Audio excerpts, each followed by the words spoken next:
We've had the virtual studio countdown. Ladies and gentlemen, listeners, boys and girls, we are back with season 7 of the Full and Jones Show. And sadly, episode 10 is going to be our last episode of the series. But to make it even more special for every one of you, we have got one of our best ever guests back in the studio. She's drinking a gin and tonic, hashtag not a real gin and tonic. Louise Evans is back in the show. It's Gavin and Stacey revisited. So we're going to go again. We had Gavin and Stacey banter all the way through the last show when you popped into Brighton to record. Today we're doing it virtually. Louise Evans, welcome back to my podcast. It's always a pleasure to be in your company. How are you?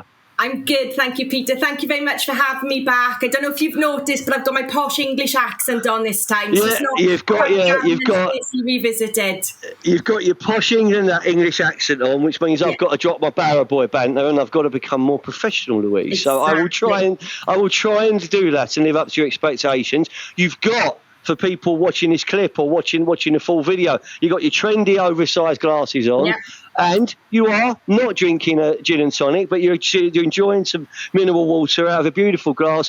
Louise, listen, your episode was one of the most popular out of so many series, and I think what you spoke about was a journey which emphasises this podcast series more than anything else, resilience. You spoke about, you're growing up in Wales, career in banking, picking a place on a map, never been there before, travelling to it, and it's still this all still with me. It was, Peter. Never I know.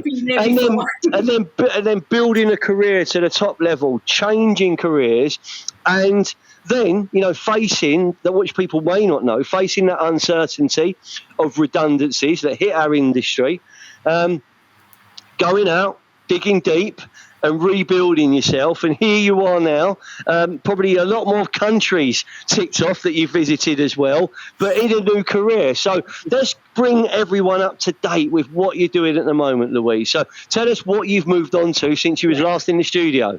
So I think I was last in the studio back in June 2023 when I was in a search for what the next role was in my career, Peter. And it was tough. It was tough looking because I'd done, as I said, 20 years in banking. I'd had 2.5 years in Travis Perkins, which I absolutely loved. But 2.5 years in that industry, whilst it felt like a long time, it's not actually a long time when you're fighting against others to get roles, etc. And actually, I didn't know if that's the industry I wanted to stay in. The market was changing, the industry was changing, and I changed as well, I think. So I took a little bit of time out, as you know, and we got together and met up and did the podcast, and then I started exploring other opportunities. I'd done the regional roles and the area director roles for a number of years. I wanted something different. As much as I loved being on the road, I felt that I had more value to add in a business. And this opportunity came up as commercial director for White Line Manufacturing. It's based in Eastbourne, and as some of you may remember, I'm only down the A27. I say only down the A27. It is the worst road in England for anybody that's driven it. It is.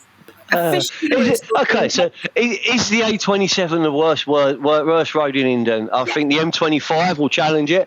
I think there's a few of those tricky little A roads that can be as bad, but you're going from Worthing to there, so it's perilous, isn't it? Every time you go on that, you're one breakdown away from chaos. I was travelling up to Manchester and the M25 was really bad. Couldn't get on the M40, so I had to kind of go M4, and I thought I'd go up the A34. Yeah. That was one of the worst decisions I ever made, with 5 breakdowns on one stretch of the road. I'm like, wow. Yeah. And that's the challenge, isn't it? But Worthing to Eastbourne, you found a new home at White Line. Let's go back to that, Lou. Go on. Found a new home at White Line. So commercial director, started November the 1st last year. Had my interview when I was in sunny Tenerife. Again, for those of you that remember, I love my holiday. So of course I got interviewed when I was in Tenerife, and come back and started a couple of weeks after that holiday. And you know what? It's been a hell of a journey, an absolutely fantastic one. It's a windows manufacturing company. We manufacture PVC, aluminium windows, conservatories, and we offer doors as well. And I thought a window was a window. So how difficult can it be to understand a windows manufacturing company? And I don't mean that with an air of arrogance. I just thought it's a PVC window or maybe an aluminium window. But it's a way more difficult than you can ever imagine, because the technical aspect you've got that goes alongside the window company and the manufacturer in it and the compliance and all the regulations, it was a bit of an eye-opener, Peter. I'm not going to lie. I thought selling, thousands of products through Travis Perkins and having to understand those was difficult enough. But this is a really... It's different, though, when you're in a general merchant, because you sell... I think in my day, which is 20 odd years ago, you were 200,000-300,000 different products in the product file. Yeah. So you kind of there were the wooden tops who knew their timber, there were the brick boys that knew their bricks, and they were all around. And there were door and joinery specialist centres. We had one at Vauxhall, and it was it had the bigger range, and they understood what that catalogue did back then. But it is when you look at the different manufacturers, when you realise the production and the technical expertise that goes into supplying a single property, that goes into supplying multi-properties. And that's the beauty of White Line itself, hasn't it? Because there's different routes to market for you, isn't there? Yeah, definitely. So there's two parts to White Line. So we manufacture all our windows and doors here in Eastbourne, in Hawthorne Road. So we've got that side of it, and we sell our products to high-end premium retailers who then sell on to the end users, your Mr. and Mrs. Jones, that I like to call them, Mr. and Mrs. Williams in England, but obviously can't get rid of the Welshness. So that's one arm of our business. The other arm of our business is that we've got a trade outlet as well. So we've got 7 branches of Team Frames, which is where we sell our products on to trade customers, the builders that are doing the extensions, some of the regional house builders, etc. So yeah, we've got 2 separate routes to market that we've got to manage. Within my role is quite all-encompassing, so I look after the sales for both White Line and Team Frames. I look after all the supplier and the customer relationships. I look after marketing. I've now started taking over some of the product innovation and the roadmap of some of the new products we'll bring to market, and we'll talk about the journey that we're on and some of the exciting things that's happening within White Line as we go through this podcast, I'm sure, Peter. But yeah, so there's quite a big variety to my role, which I love. I love it, because you just get to dab. 1 minute I'm signing off a new brochure, the next minute I'm speaking to a customer about an issue that he's got with a bifold door. So yeah, it's a really fantastic job, fantastic industry, quite traditional, but actually has still got that authentic feel that you had in the builders merchants, that you can truly be who you are in it and really make a difference. I think it's amazing that if we travel through your career, that you've made almost like who would have thought with that lifetime that career in banking, you would then go and look after multiple sites for the biggest national builders merchant in the UK, and then take, I guess, that journey from banking, the dip, that 2.5 years of real merchanting, and then pick them both up, package them together with your personality, and go, right, okay, so we're now going to work with a British manufacturer on the Sunshine Coast that actually have got, and I know this from being I have your doors, I have your windows in my property, newly in there in the very posh garden room, which I'm not allowed in yet, Lou. So I wave outside to my wife when she's doing her namaste and her yoga and whatever. But what a reputation. I spoke to my builder who uses his guy and he's dealt with you for 30 odd years, 20 odd years, and he said, there's no one else we will ever go to. We will go to them, White Line, because it is worth the wait. It works. And that strength of brand is such a brilliant starting point for you, because there's an association with it.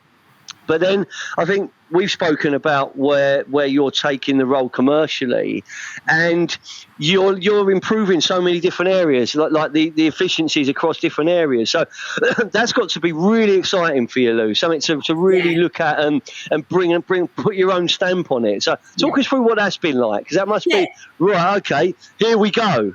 Yeah, it has been brilliant. So White Line was established 40 years ago. We're celebrating our 40th anniversary this year. So that's fantastic as well. And a lot of our customers, Peter, have been with us that long. You know, they're 40 years, 35, 30 years, you know, with White Line, because, you know, we do offer those premium quality products. And White Line's done it's got a fantastic reputation on the South Coast. I'm going to take away the sunny part of the South Coast because we don't get much sunshine in Eastbourne.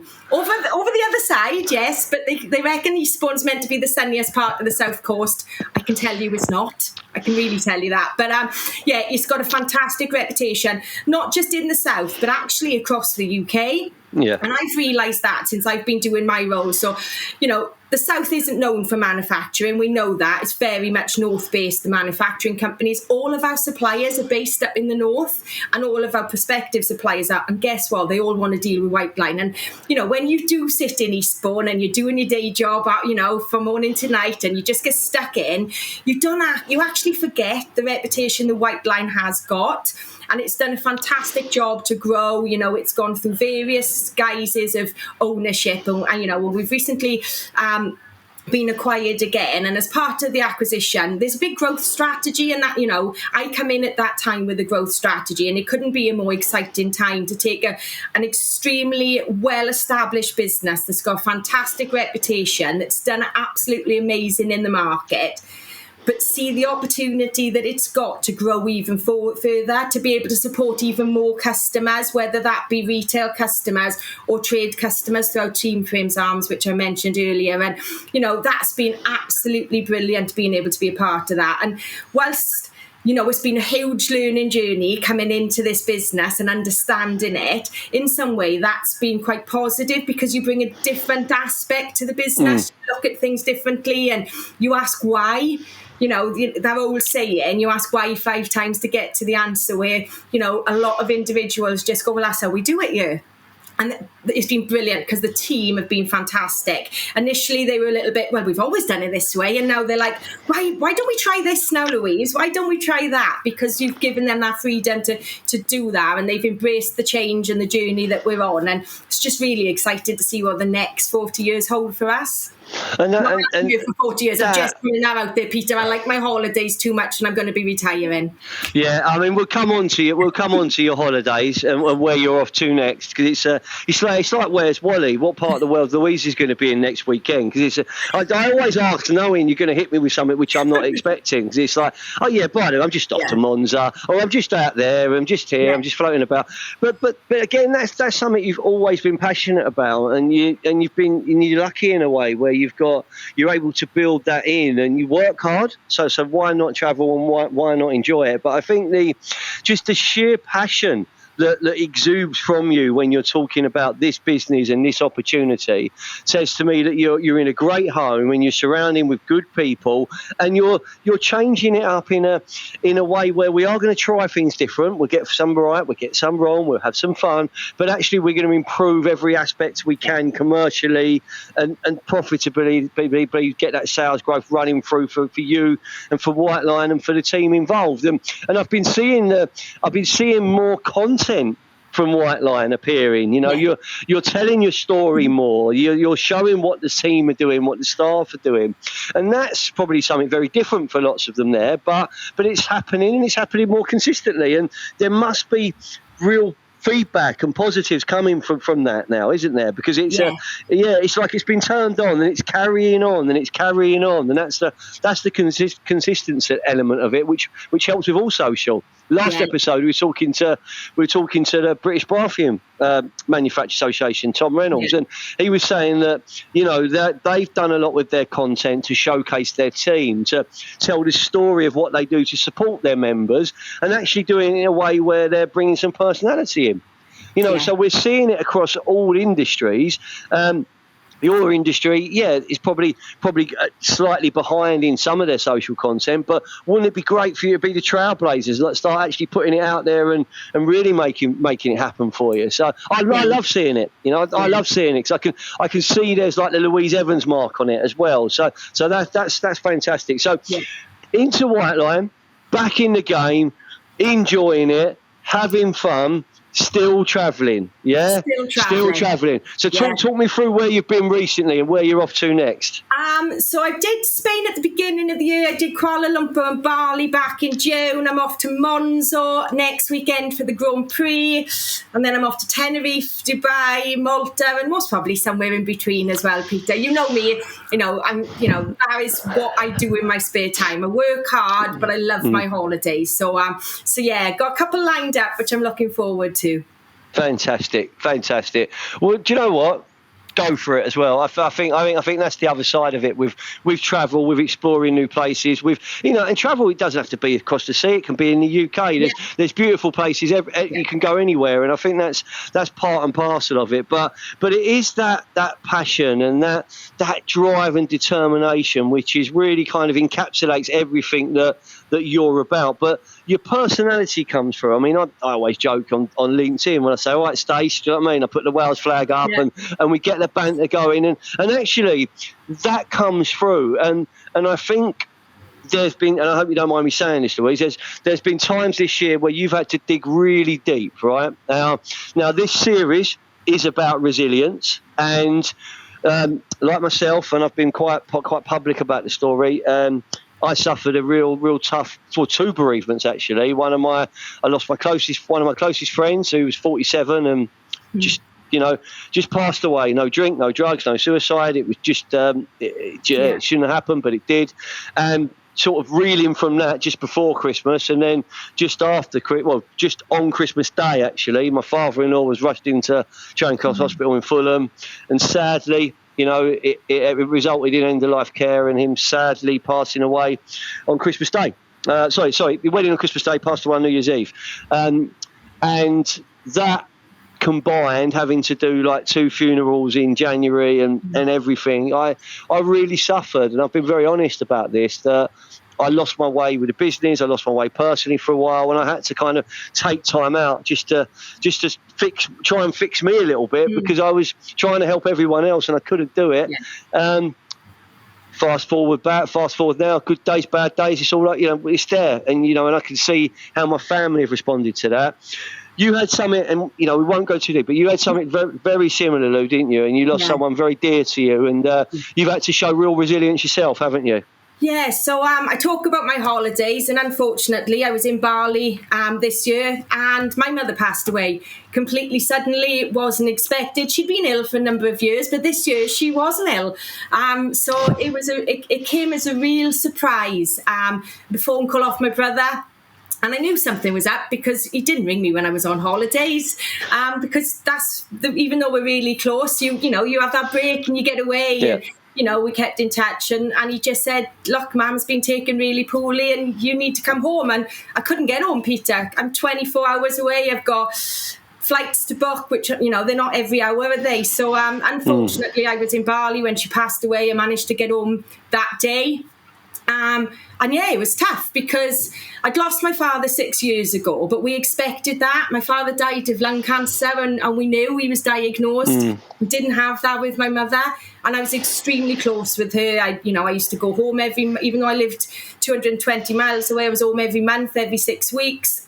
Me and Tristan took her on holidays. We spent time together. I only got to look at my Facebook to see how much time we spent with each other. And we're a really close family. We're not big. It's me and my brother. It was my mother and father. So, we're now the in-laws with my brother's family and Tristan. But, that was tough. It was really tough. I think the biggest thing for me is, I like to be in control. And when you're 24 hours away, the other side of the world, and something like that happens, you lose all of that control. And I think that's where that resilience, first of all, disappears a little bit, Peter, I'm not gonna lie, and then kicks back in because you actually go, you can do this, you can take back control of this. And, I was really fortunate that I've got fantastic family. My brother is like my hero. He's been amazing. All my friends and, everyone around us has been absolutely fantastic. And, work has been amazing as well. I'd only been here well, if I started in November, she passed away in June, 7 months. I didn't take a lot of time off, but I still needed that flexibility because she lived back in Wales. I needed to travel back and forth for funerals, etc. And they've been absolutely amazing as well. So yeah, it's you don't realise, I think, how resilient you are until you need to be resilient, and you need to dig deep and go, right, I can do this. I can be there for my family. I can make sure that I'm okay. And if not, take a little bit of time out when I need it and still carry on and do the day job as well. So yeah, it's not been the best year for the Evans family, but hopefully we're doing my mother proud, and we'll continue to do that as we move forward. God bless, Lou. I mean, thank you for sharing that, because there will be listeners to this podcast that are suffering bereavement, that have suffered loss, that are grieving, and it's hard. And I've seen the impact of loss on my family this year. I've seen the impact of loss on my friends, and actually I've kind of worked out how it's hit me, and I have to. You mentioned about taking time and doing things, and I've realised that. There are things I need to do for me that make me a better me, and that's, people would have noticed my running. They would have noticed that I'm getting quicker. Weirdly, I'm getting older, but I'm getting quicker. But it becomes a habit, and it becomes something you look forward to, and it's and I don't take it that seriously, but I guess. If someone else looked at it from the outside, they'll go, "My God, you're taking it seriously," and I'm like, "Yeah, but it's part of me, and it's and it helps, and I don't, I kind of use it as a head clearing exercise as well, and it does help, but they're also, and I think you said something which I hope listeners they really register with, is that you said, you need to take some time to look after you as well, and you have to take some time away to focus on you, and that's people always talk about, on the aircraft, you've got to put your own oxygen mask on before you can help others, and that's a great example. But I think just hearing you saying that, you got back to work, you didn't take a lot of time off, but then all of a sudden you needed to be close to it again, or take time, that's really important for you. It's important for the people around you, and I think the darker art, the most delicate area of that, is being aware enough to recognise it, Definitely. because I would push people away. I'd be moody. I'd go to the pub. I'd do all the obvious routes that trigger it, and you end up in a worse place. But actually, being able to recognise that and do something about it, you should be really proud. And I'm sure your mum would be looking down and going like, "That's my girl," and that's what we're doing. What she'd be saying, Peter, is bloody hell, she hasn't stopped running around again. She's still making me dizzy. That used to be a favourite phrase. Whenever I went home, she'd go, "Will you just sit down, girl, because you're just making me dizzy." Because all I do is run around, and I'm 100 miles an hour. So she'd still be saying that, which, that's all I can ask for. Well, that's all you can ask for. Lou, on that note, we're going to take a break now. That's the first half of episode 10 of the Foyne Jones Show. It's season 7. We're talking resilience with Louise Evans, and it is Gavin and Stacey Revisited. Before we break, I want to say thank you to Marcus and the wonderful team at Carousel. They've sponsored every episode of this season. They're a fantastic partner for us at Foyne Jones, and without them, we don't have a podcast. We'll see you after the break. Thanks, Lou. With over 35 years of global expertise in crafting, designing and delivering high-quality kitchen solutions, Carousel offers an unmatched variety of products including surfaces, sinks, taps and appliances designed to elevate and transform any culinary space. Welcome back to the show. Thanks again to our sponsors, Carousel. I'm joined by the wonderful Louise Evans in the studio. It's Gavin and Stacey Revisited, and well done, Lou, because you shared some really special memories there about your mum, and you spoke about the resilience you've showed to carry on ripping things up in your position at White Line. And what I want to talk to you about now, and I think it's a really powerful way to end the series, is lean on your experience as a manager, lean on your experience as director, and talk about what you look for when you're hiring people, recruiting people, developing people, and just give some advice perhaps to people that are looking to begin their career, looking to change careers, move from this industry to that industry, and just really, how to impress at an interview as well, because it's not always spoke about enough. People say, yeah, do this, apply for that, apply for this, but then you've got a chance, then you've got to go to work, and just going to draw on that. So talking about people, because you mentioned the market and it's been challenging for almost everyone. Good people become more valuable. But what do you look for in people? What's the important attributes which you look for when you're hiring? So for me, it comes under two things: attitude and are they a cultural fit, if I'm honest with you, because I think they are two key things that you can't compromise on. So, and when I say cultural fit, all businesses are different. They all want, they work in a different way. They've got a different pace. They've got different customer types, etc. And you've got to have people working for you that fit the culture that you're in. So White Line, for instance, are a very traditional company. We're very family orientated. We're a small SME in the southeast, but actually we work together as one, and we treat everybody as equals, but everybody's got to come into there with the right attitude and the wanting to be part of that culture and not standing out. And then attitude's the next thing. So I look at CVs and they can have all the experience in the world, they can have all the qualifications in the world, but I want somebody that wants to come in and make a difference. And as long as they've got the attitude and the drive and the desire to make that difference, it will work, Peter, because you can teach people skills, you can give people the knowledge if they want to learn. If they want it and they want to take that up, it doesn't matter what they start off with. You can make somebody absolutely fantastic in whatever role that you want. Do you know what I mean? I was never a banker. I was just somebody that loved chatting to people. But you learn the policies, processes, and everything go around it. I became a regional director in HSBC. So you can do that. But nobody would have said I was that when I was 21 years of age, coming out to university. But I wanted to learn. I was prepared to learn. And when I say learn, I don't mean textbook learning. That, because textbook learning is not for everybody. University and courses and training isn't for everybody. But actually just learning on the job, understanding things, going down into the stores and sitting with one of the guys on the stores and understanding the product range that we've got here makes massive difference to the customer service levels we give people. And, I've got individuals here that learn that way. So yeah, it's all about attitude for me, and it's all about whether they're a cultural fit. Do they fit White Line? Are they going to be part of this family? And, whether it's White Line now or Travis Perkins previously, that's the way I've always recruited. And that's amen, because actually if we had more businesses in the UK that were hiring on attitude, hiring on fit, and hiring on potential in the medium to long term, we'd be giving so many more people chances. But, you get pushback. And I talk with many, many employers who, want to be inclusive, want to give people a chance. But then when it comes to the moment of truth during the interviews, they default back to the safer option.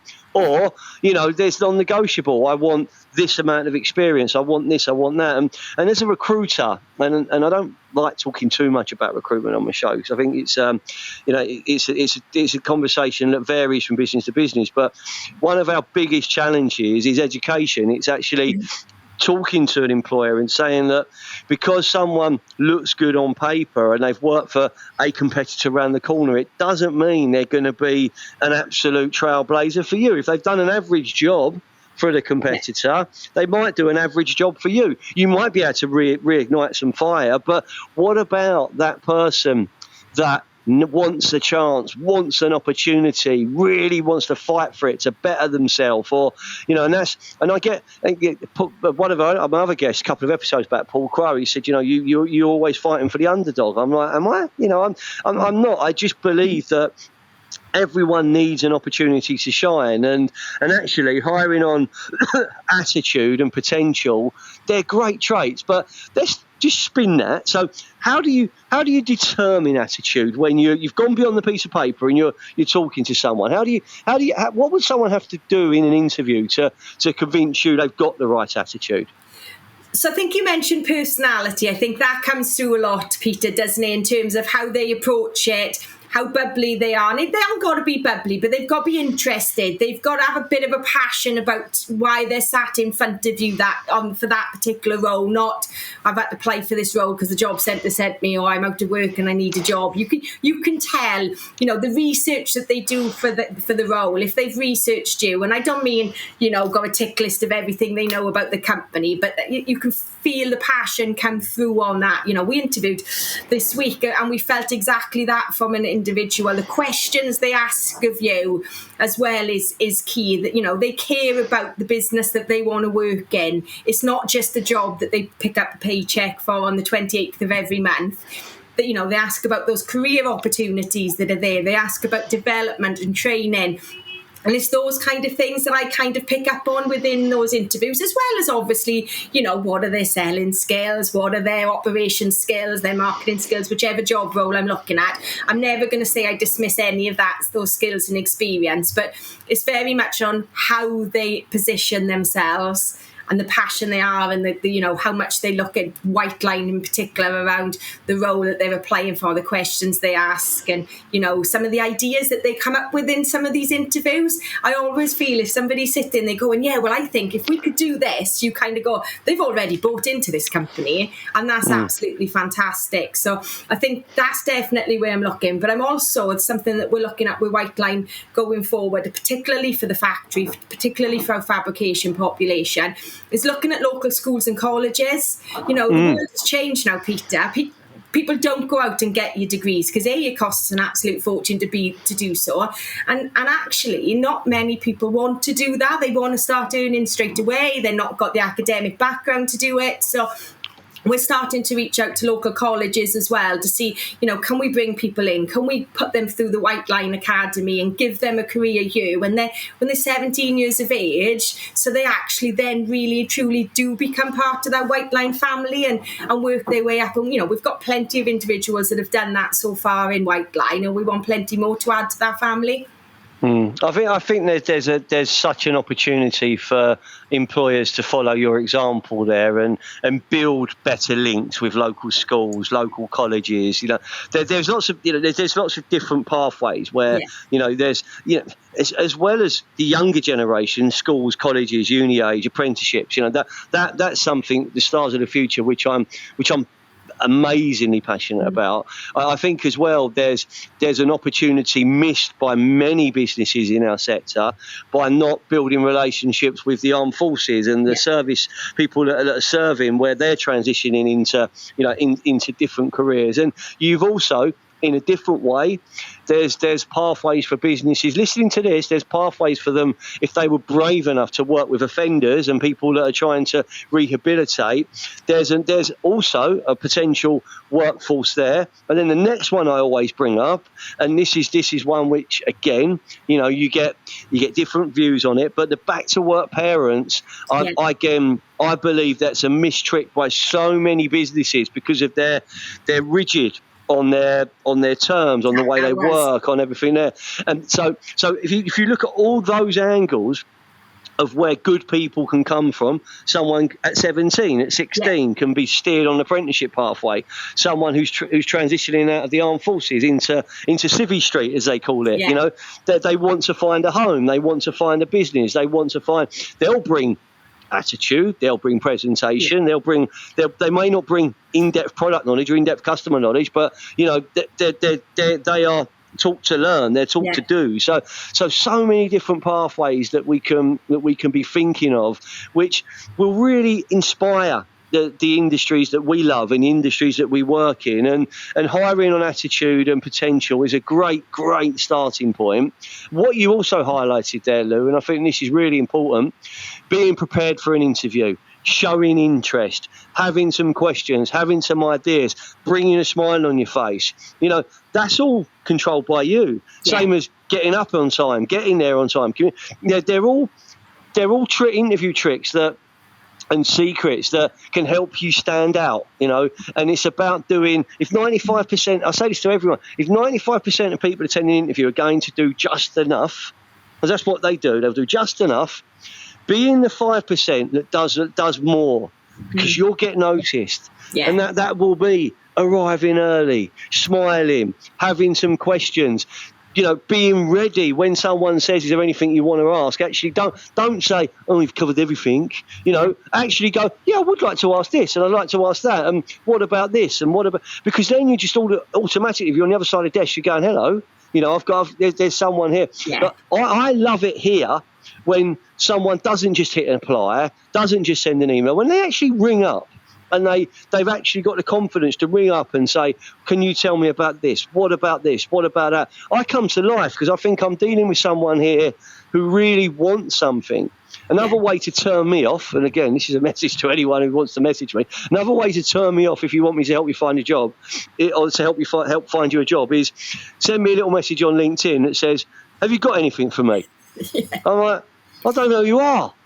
How can I answer that question? Send me a message that says, hi, Peter, seen your content. I see the sectors you're working in. Can we grab a 5-10 minute call to talk about my background and what you think I could do? This is what I'd like to do. You've got me interested. Yeah.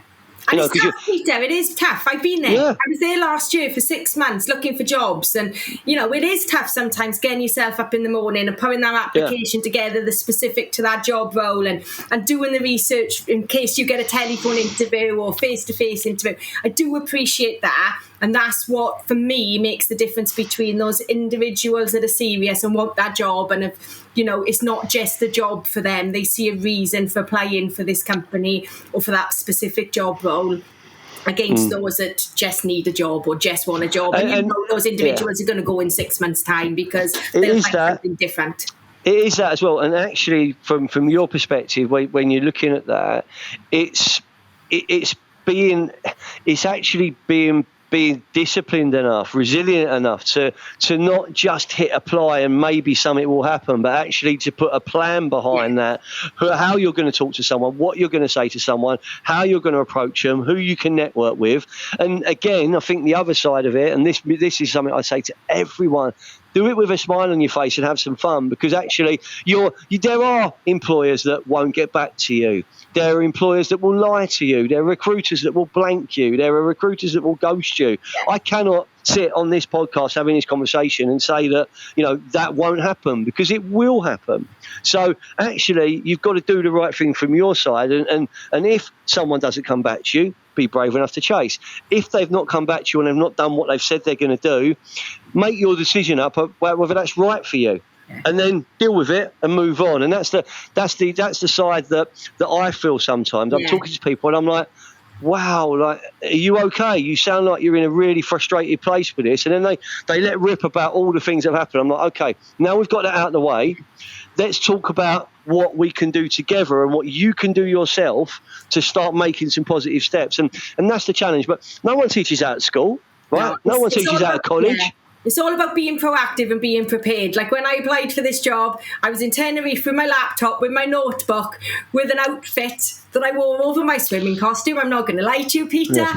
Ready for that interview. Do you know what I mean? And, that's the difference, that is. There's a lot of individuals who would have gone, well, sorry, I'm on holidays. I can't do that. Or can I rearrange? Or, that doesn't work for me. And, that's the difference that you see in those individuals that, are going to add value to your business. Louise, brilliant. I mean, that's having you as part of the podcast. It always brings that positive angle to it. But you're actually saying that I had to find a new position for myself. I had to pick myself up after redundancy. Look at what I've done. I've not done this because I've got a God-given right. I've done it not because I'm, amazingly this or that. I've done it through determination, personality, and perseverance and hard work. So let's talk now about what is next for Louise Evans and what is next for White Line, because I want to just bring this story to where it is right now, because you've got exciting things happening for you and the business, haven't you? Yeah, so, White Line is, as you mentioned, I think we've mentioned it a couple of times, Peter, it's been a really turbulent year for anybody in this industry or a very similar industry, whether that's construction, builders merchants, the windows industry. It's been tough out there, isn't it, for everybody? We've seen lots of redundancies going on out there. But, White Line is, fortunately, we've weathered the storm because we've been really really structured on the strategy that we had coming into this year. We knew it was going to be tough. Even I knew it was going to be tough, and I was new to the industry. So what we did, we made sure that we invested in the business and invested in the people in the business and invested in our existing customers. So we made sure that we looked after and supported everybody within the business. We've not lost any individuals. In fact, we've brought more people into the business, which is very unusual in these times where, headcount has increased instead of decreased, Peter, and some real key roles that we'll talk about as we go on. But, so we've very much done that. We've very much done that for our customers as well, Peter, in that, our strategy this year has been to support and look after those during their difficult times, because if it's difficult for them, it's difficult for us, so let's help each other out through that. So we've been very much looking after our existing customers, but there's been a lot of change as well, and I think my favourite term when I talk about white line to customers at the moment is white line aren't changing, but there will be change. So fundamentally, at the core of who we are white line. We are that family-run business that do things with the premium quality at the forefront of everything we do, with relationships at the forefront of everything we do, and thinking differently. That's also key. We've led the way when it comes to windows and bringing new products to market, and that's not going to change. But it will. How we do things will change a little bit. You've mentioned the social media. We've got a big presence on there now, and that's starting to ramp up, and customers are starting to like it. Customers that you wouldn't expect would start to like it. Those individuals that are looking to retire are noticing us on Instagram and wanting to be a part of our Instagram and be part of that social media campaign. So that's been amazing. We're looking at efficiencies, because even though we deliver premium quality products, we know we can do better. Everyone can do better. So we're investing in machinery, we're investing in people, we're investing in efficiencies within the business as well, to drive that forward. And we're also looking at new product ranges. We can't stand still. Again, I'll go back to what I opened with. A white window is not a white window.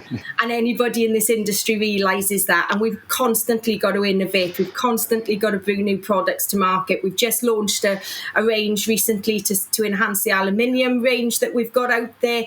And we've got further ranges and further products coming down on the roadmap over the next couple of months. So it's a really exciting time. Whilst it's tough out there, we've had to protect ourselves. We're also putting ourselves in a good position that when somebody switches that switch back on and turns us up to gas mark 7, the white line is ready to be there. And do you know what, as well, if you bring, I can talk about this because I'm happy to talk about this. I am a partner of White Line because we work together and we proudly and passionately support you and the business with attracting quality people, developing quality people. But I'm also a customer, of further down, and that's something which I've seen, the quality of the product, the quality of your customers, the installers that come and do the work for my builder, the commitment they put in. So I've seen the product in situ, I've seen the people that are involved, and I feel the passion that's coming through. I love what you said about, the chap that's about to retire. He's seeing you on Instagram and he's there because one of the beauties of social media isn't the people that comment, it's the people that don't say a dicky bird, right? They don't say a word, but they're looking, they're seeing, and they're on there. And I'm very, very open about every business and every brand and every person has got a story to tell. And the power of storytelling is amazing, and being authentic and bringing those personalities in, even if it's as simple as we did this today, we did that today, we did this. People actually, you've all got those experiences, but you spoke about improving efficiencies. Tick. You've spoke about having the business ready for when the demand comes back, and it is coming back. Yeah, tick. Definitely. And you spoke about increasing headcount. Tick. So if you take those positives, it's an exciting time for Louise Evans and an exciting time for White Line, isn't it? Yeah, definitely. Yeah, I couldn't have joined this business at a better time. It was, as I said, an amazing business to join. But for me, the opportunity for future growth within the business is what attracted me to it and what gives me the reason to get up in the morning and be who I am. Fantastic, Louise. So going to wrap up. Season 7, episode 10. We're going to wrap up and we're just going to go back on what we spoke about of your journey and what you spoke about when you're looking for new members of staff for your business. All right. Can you give me just some closing advice for someone who's maybe in a situation where they're looking for a new job? What would you say to them on how they can show resilience, Lou? Just give us a couple of areas which you think they should be thinking about. So always believe in yourself. Always believe that you are the right person for that role that you're applying for. Otherwise, don't apply for it, because if you've not got that belief, that will come across in that interview. So first and foremost, apply for the jobs that you know that you are more than capable of doing, that you'll smash out of the park. Because otherwise, those reject emails or the silence that you get does knock your resilience, and that makes it difficult. And it's really easy on LinkedIn now to just click apply without researching and go, I'll apply for as many jobs as possible, but don't. Apply for the jobs that you know you can do and that you can add value to, because when they do come to the forefront of interviews, you know you're always going to be at your A game. You're never going to be nervous because you've got all the answers to the questions, you've got the confidence and you've got the passion for the job that you've just applied for. So I think that's the first thing for me. When you do get those knockbacks, don't take it as a negative, learn from it. You know, don't be afraid to ask why. It's so easy to go, oh, well, it's their loss. Actually, understand why they've chosen to decline you, because it might be that you were a fantastic candidate. They just had somebody a little bit better, and understanding why they were a little bit better could make you a little bit better as well. So, and just be prepared. You know, do not turn up to these interviews just answering whatever questions gets asked of you. Make sure you are interviewing the interviewer as much as they're interviewing you, because that passion that you show and that, you know, that desire to be part of that company does make a massive difference. Louise, thank you. To summarise, believe in yourself, ask questions, you know, believe in yourself, ask why, so ask questions and be passionate. Yeah. You know, and that's, you know, and those attributes we can all bring, and you can be an introvert and have those attributes. You can be an extrovert and have those attributes, but more importantly, be you. And that's what I say to everyone is be you and go out there and have some fun, because there are people hiring. There are people recruiting. There are opportunities. And every single one of us listening to this show, watching the clips, wherever you are, you're going to have days when you feel on top of the world. You're going to have days, you're going to have, you know, amazing highs and earth-shattering lows. And we need to be right in ourselves to be able to go to work, be able to play. And yeah, this is a big message that's come through to all of the guests. It's enjoy it. You know, we're only here once. Get your balance right. We've got to work hard, but you've got to play hard. And if your play hard means you like reading, you like relaxing, that's as good as me running or you traveling the world. It's doing what puts you in a good place. And I think that's something that isn't spoken about enough through this series. You know, we've had the Euro football tournament with the penalty shootout heartbreak. We've had the horrific stabbings in Southport, and we've had the riots where we've seen kind of the worst in humanity.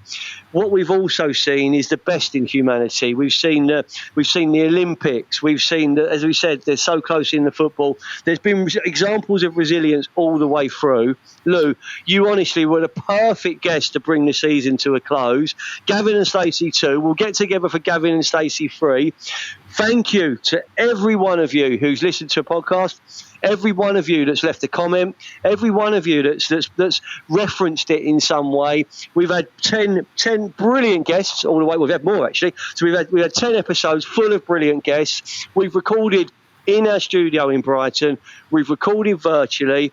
We're proud to put this podcast together because it sends a message to the industry above and beyond work. We go above and beyond work. This series, we'll be talking about resilience. Big shout out to our sponsors, Marcus. Lou, we're ending the show. Will you come back again? Definitely. You know me, Peter. I'm up for anything. We'll get you back on the show. That is the end of season 7 of the Foyne Jones Show. We will be back later this year with season 8. Season 8 is going to take us away from kitchens, bedrooms, bathrooms and that areas of retail. And we're going to be going more into our old world, Lou. You know, we're going to be going more into merchanting, and the more suppliers into merchanting. So we've got that series to come. We've had some brilliant guests from episode 1 to 10. That, ladies and gentlemen, is sadly the end of series 7. Thank you for listening. Thank you for being part of the show. We're Foyne Jones, talking resilience. This is what we do. Thank you.